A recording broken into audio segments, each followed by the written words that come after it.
Olá meninas, aqui é a doutora Kelly e o tema do nosso vídeo de hoje é a consulta ginecológica. O que acontece durante uma consulta, o que vocês podem esperar quando vão ao médico ginecologista. Esse roteiro que eu vou mostrar para vocês, explicar como que acontece, geralmente é na primeira consulta que a paciente vai com o profissional. Depois que ele já conhece, as próximas consultas nos anos subsequentes ou as consultas de retorno são mais tranquilas no sentido de você já conhecer essa pessoa, já saber quais são os hábitos, como que é a vida dela. Primeira coisa, a gente precisa conhecê-la. E a gente faz uma entrevista que se chama anamnese. Nessa anamnese, a gente vai identificar essa pessoa, conhecê-la um pouquinho melhor, saber um pouco da sua história. Então, primeira coisa, a idade. O estado civil, se ela é casada, solteira, namora, tem um relacionamento com homem, com mulher, se ela tem relacionamento com os dois sexos, a gente precisa saber disso. Qual que é a ocupação dela? Dependendo do trabalho, por exemplo, uma pessoa que trabalha numa empresa que lida com produtos tóxicos, com produtos químicos, a gente já tem que ficar de olho para algum tipo de doença, algumas doenças, algumas deficiências vitamínicas, então é importante a gente saber.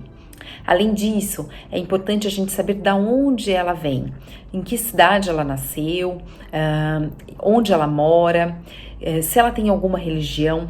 Tudo isso todas essas informações são importantes para que a gente já consiga traçar um perfil dessa pessoa assim que ela chega pra gente.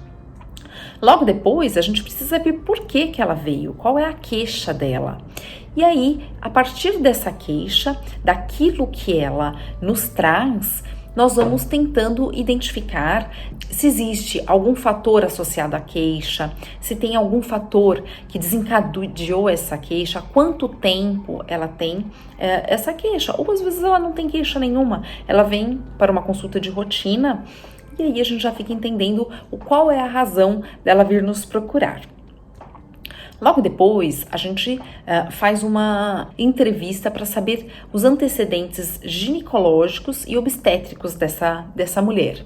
Se ela já engravidou, quantas vezes, se ela já teve algum abortamento, se o abortamento teve que fazer alguma intervenção cirúrgica, uma aspiração do conteúdo intrauterino ou uma curetagem, se ela amamentou, por quanto tempo ela amamentou, se foi uma amamentação exclusiva ou se foi uma amamentação mista com uso de fórmula associado à amamentação, com quantos anos menstruou, com quantos anos teve a primeira relação sexual, quantos parceiros ela teve, se foram parceiros femininos ou masculinos, o que ela usa para evitar a gravidez, se ela toma algum anticoncepcional, usa um DIU, usa os métodos que a gente fala que são naturais, camisinha, tabelinha, alguma coisa nesse sentido da contracepção, há quanto tempo ela usa, se ela está adaptada ou não ao método, se ela gostaria de trocar esse método contraceptivo.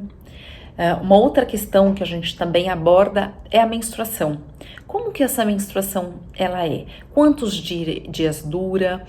Qual é a intensidade, se sangra muito, se sangra pouco, se é um sangue mais vermelho, um sangue mais escuro, qual que é o intervalo entre uma menstruação e outra, porque a gente precisa saber se esses ciclos são regulares ou se eles são irregulares, se ela tem alguma associação com cólica durante a menstruação, se ela tem uma cólica, a intensidade dessa cólica, se ela é leve, moderada, quantos dias dura, se precisa de uso de medicação, se já precisou ir para o pronto-socorro por conta dessa cólica. Perguntamos também sobre se o sangue é intenso, se tem coágulos, se essas cólicas são incapacitantes, prejudicam ou não o seu trabalho, o seu estudo, o seu dia a dia, os seus relacionamentos.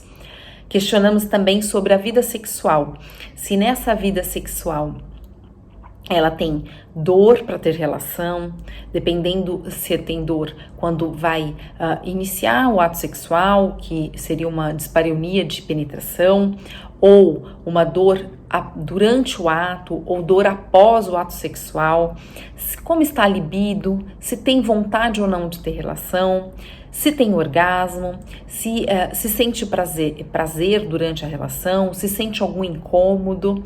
Todos esses são questionamentos que nós vamos fazendo ao longo dessa conversa, desse nosso primeiro contato.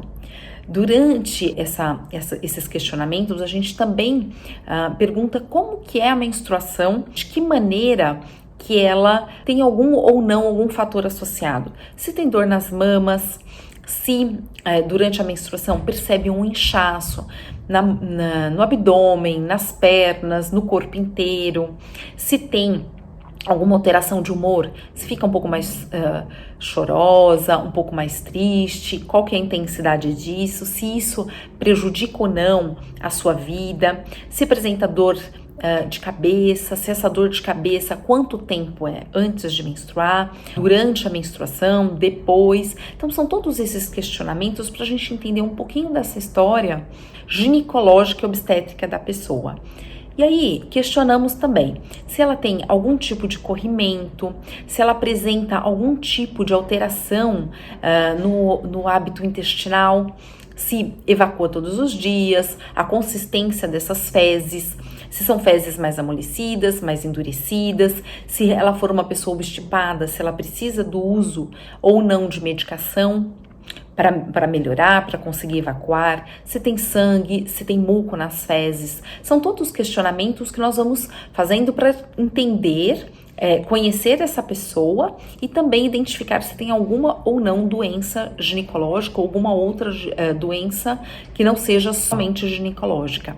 Questionamos também sobre alterações urinárias, se tem dor, se apresenta perda de urina, se durante a noite precisa se levantar para urinar. São todos esses os questionamentos, a princípio, para a gente conseguir entender um pouquinho da história dessa mulher. Questionamos também se ela apresenta alguma doença ginecológica, alguma doença de outra natureza, se toma alguma medicação, se apresenta essa doença há quanto tempo, se já fez cirurgias, há quanto tempo foram feitas essas cirurgias, se precisou, qual a via, né? Se foi uma cirurgia abdominal, por exemplo, se ela foi feita por corte, que é a laparotomia, ou por aqueles pequenos furinhos que são a laparoscopia, se ela apresenta alguma alergia à medicação, alergia a alimento. E, além disso, a gente também questiona sobre os antecedentes familiares. Se na família tem casos de câncer, doenças crônicas como hipertensão, diabetes, hipotireoidismo, doenças reumatológicas, doenças degenerativas, Alzheimer, Parkinson, se tem alguma causa, se os pais morreram, e qual é a causa da morte, com que idade eles morreram, isso também é importante. Se tem algum histórico de câncer, principalmente os cânceres de mama, intestino e ovário. Esses a gente questiona de uma maneira mais ativa porque são importantes para que a gente conheça a história e a possibilidade dessa mulher desenvolver ou não alguma doença. Temos também o questionamento sobre os hábitos de vida. Se essa pessoa pratica ou não exercício físico, quantas vezes por semana, a intensidade, a duração desses exercícios, se ela fuma, quantos cigarros, há quanto tempo, se bebe, quantidade, a frequência e também o uso de drogas ilícitas, maconha, cocaína, enfim, qualquer outra droga a gente também questiona. Diante de todas essas informações que a gente já conseguiu logo com todas essas perguntas, a gente precisa conhecer um pouco mais essa mulher, conhecer um pouco mais. Essas são questões mais técnicas que eu digo, mas a gente precisa conhecer o psicológico dessa pessoa que está nos procurando, entender um pouquinho como é a rotina, horário que acorda, horário que vai deitar, se tem um sono bom, se acorda durante a noite, se tem dificuldade para iniciar o sono e se acorda à noite, se tem dificuldade para voltar a dormir. São questões também que a gente precisa entender. Se ela apresenta alguma dificuldade no sono, a gente também questiona como que está esse ambiente. Ela dorme, que maneira que ela dorme, se tem filhos e os filhos dormem no quarto juntos, se tem televisão ligada, se tem luzinha ligada, se mexe muito com computadores, telefones, tablets, alguma coisa que possa interferir também nesse sono. Um questionamento que eu sempre faço e eu acho que é muito importante a gente entender é como que é a alimentação dessa pessoa.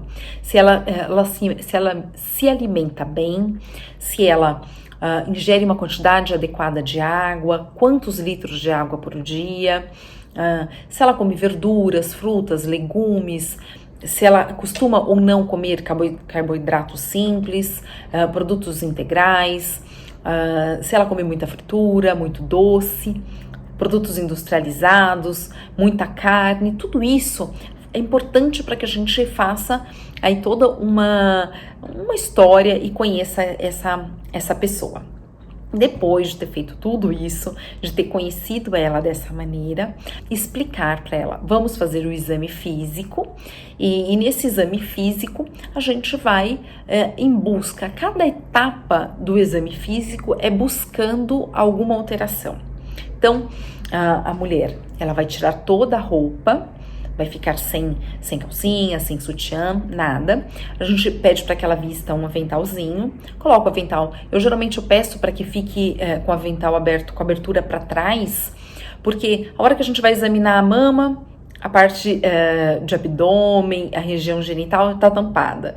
Quando você vai examinar a parte genital, o abdômen, as mamas estão tampadas. E assim a gente vai fazendo para que ela fique menos exposta e menos constrangida, porque é o que eu sempre digo, o ginecologista lida com muita intimidade da paciente. Imagina, perguntando tudo isso, conhecendo ela dessa maneira, ainda examina, toca nela, então é muito íntimo. Então a gente tenta minimizar o constrangimento, tampando algumas partezinhas aí durante o exame. Então, a primeira coisa que a gente faz é um exame físico geral. Então, avalia se essa pessoa tá num bom estado geral, se ela está corada, se ela está hidratada, medimos a pressão, o peso, verificamos, fazemos a ausculta do pulmão, do coração e durante todo esse exame físico a gente já avalia se ela apresenta alguma lesão na pele, se ela está com inchaço, edema nas pernas, nos braços, no rosto, se durante o exame a gente avalia também o abdômen para ver se esse abdômen é doloroso, se a gente palpa alguma nodulação, alguma massa. São todas muitas vezes a mulher nem percebe, mas a gente está avaliando tudo isso enquanto está examinando e está conversando. Logo depois desse exame físico geral, a gente parte para um exame específico. Então, eu começo geralmente pelas mamas. Então, a mulher fica sentada, peço para que ela levante, primeiro ela fica paradinha, né, tiro o avental, observo as mamas, e nessa observação, que a gente chama de inspeção estática, a gente observa se tem alguma alteração na pele da mama, no mamilo, se tem alguma nodulação, alguma retração, que visualmente a gente já consiga visualizar. Depois a gente faz uma inspeção dinâmica, ou seja, ela levanta os braços para que a gente possa ver se tem alguma alteração quando existe uma mobilidade, quando ela mobiliza esses braços.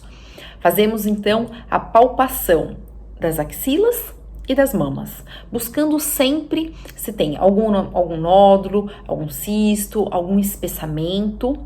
E aí, durante o exame físico da mama, A princípio, ela fica sentada e depois se deita. Tem médicos que já faz direto com a paciente deitada, faz todas essas observações deitadas. Eu particularmente prefiro fazer a inspeção, tanto dinâmica quanto a estática, com a paciente sentada e depois eu peço para que ela se deite. Depois que ela se deita, a gente faz uma avaliação da vulva. Então, quando a gente examina a vulva, a gente está olhando os grandes lábios, os pequenos lábios, se existe ali visualmente alguma lesão, como que é a pilificação dessa mulher, se ela tem muito pelo, pouco pelo. Existe sempre uma dúvida e um questionamento se deve ou não depilar antes de ir para a consulta ginecológica. Não há necessidade de fazer uma depilação, tirar todos os pelos. O que a gente sempre acha adequado é que ela pelo menos apare um pouquinho os pelos para que a gente consiga visualizar se tem alguma lesão ou não. Depois dessa visualização, a gente palpa também a vulva e consegue perceber se tem algum nódulo, algum cisto vulvar. E aí, nesse momento, a mulher está na posição ginecológica. Então, ela se deita e coloca as pernas ou os pés sobre um apoio que a gente chama de perneira. Depois do exame da inspeção da vulva, a gente faz o exame especular. Então, a gente coloca aquele aparelhinho que é o espéculo, que é aquele bico de pato, para que a gente consiga abri-lo e visualizar tanto o colo do útero quanto as paredes vaginais. E aí, a gente sempre estamos na busca de alguma lesão.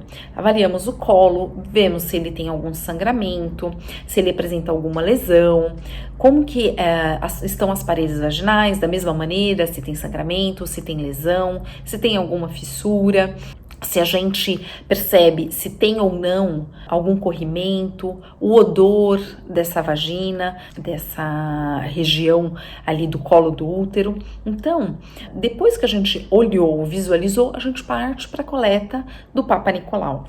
O Papa Nicolau é um exame que a gente chama que é um exame preventivo, é a prevenção do câncer de colo de útero. Esse exame a gente faz um raspado, a gente com uma espátula, a gente coleta material do colo do útero, das paredes vaginais e do canal endocervical, que é o colo do útero, é o canalzinho que comunica o colo com o corpo uterino. E aí, depois de fazermos essa avaliação especular e a coleta do Papa Nicolau, a gente faz o exame de toque vaginal. No exame de toque vaginal, a gente consegue mensurar o tamanho do útero, se o útero dessa mulher está de um tamanho normal, se ele está reduzido, se ele está aumentado. Se ele está aumentado, por exemplo, pode ser indicativo de mioma, muitas vezes a gente consegue palpar os miomas. Observamos também as regiões dos anexos, que são as regiões ovarianas. Se a gente palpa o ovário, se esse ovário ele é doloroso quando a gente palpa. Durante a palpação também, o toque, a gente avalia se o útero, quando a gente mexe nele, quando a gente mobiliza, se a paciente apresenta ou não dor. Então, durante todo o exame, sempre é uma busca por algum problema. A gente sempre torce e sempre espera que não tenha nada, mas buscamos sim se tem alguma alteração na parede vaginal anterior, na parede vaginal posterior, nas paredes laterais, do colo do útero, sempre nessa busca, torcendo sempre para que ela não tenha nenhuma alteração, mas esse é o nosso objetivo durante o exame físico. Depois do exame físico, a paciente vai se trocar e aí nós vamos conversar a respeito do que vai ser, qual que vai ser a sequência aí dessa consulta ginecológica. Dependendo da queixa, dependendo da idade da paciente, a gente vai solicitar alguns exames. Então, uma pessoa que ainda não está na menopausa, uma pessoa antes dos 40 anos, o que a gente geralmente pede? Ultrassom transvaginal, se ela já teve relação sexual. Claro, só lembrando uma coisa importante, o exame de especular e o exame de toque, ele só é feito em mulheres que já tiveram relação sexual. Em quem não teve relação sexual, a gente só olha, faz a inspeção vulvar. Quando a mulher dependendo da queixa dela, como eu disse, e da idade, a gente vai fazer alguns exames. Ultrassom transvaginal ou de pelve, para avaliação de útero, ovário. A gente pede ultrassom de mamas, ultrassom de tireoide, de abdômen. Se ela já tem mais de 40 anos, a gente faz a mamografia. É preconizado que se faça a mamografia anualmente após os 40 anos. E dependendo da queixa, do que a gente observa, dos fatores que a gente considera de risco, a gente vai pedir alguns outros exames. Ultrassom de carótidas e artérias vertebrais, Doppler dos membros inferiores.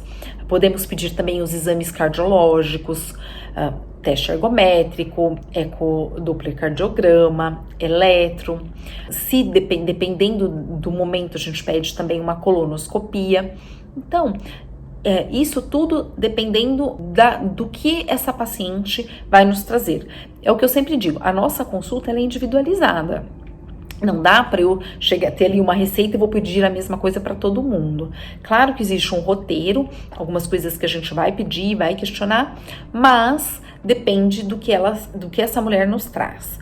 E pedimos também alguns exames de sangue, avaliação do hemograma, de colesterol, tireoide, vitaminas, função de fígado, de rim, alguma deficiência que a gente julgue, por exemplo, uma paciente que sangra demais, a gente pede o perfil do ferro. Dependendo do que ela nos traz, a gente vai fazer esses exames. Depois de toda essa coleta aí de informações, do exame físico, da consulta, da solicitação dos exames, a gente vai orientar essa pessoa que veio nos procurar sobre o seu exame físico, o que a gente encontrou, a normalidade ou a anormalidade, por que estamos pedindo esses exames, o que a gente espera encontrar e, claro, sempre estando abertos, nós sempre temos de estar abertos para os questionamentos, as dúvidas, tudo aquilo que a paciente nos traz para que a gente possa acolhê-la, sermos empáticos diante das queixas que ela vem nos trazer. Esse foi um roteiro que eu costumo fazer na consulta ginecológica. Eu acho que é importante para vocês saberem um pouco sobre isso e vou deixar aqui aberto para vocês, se vocês tiverem alguma queixa, alguma dúvida, algum questionamento e gostariam de perguntar. A gente sempre busca, é o que eu sempre digo aqui para vocês, um melhor estilo de vida diante de toda a imperfeição que a gente tem. Então, se você tiver alguma dúvida, a gente tem também um e-mail, pode mandar que eu respondo para vocês, tá? Se você gostou desse vídeo, compartilhe com as amigas, curta e vamos cada vez mais divulgar a importância de um estilo de vida saudável.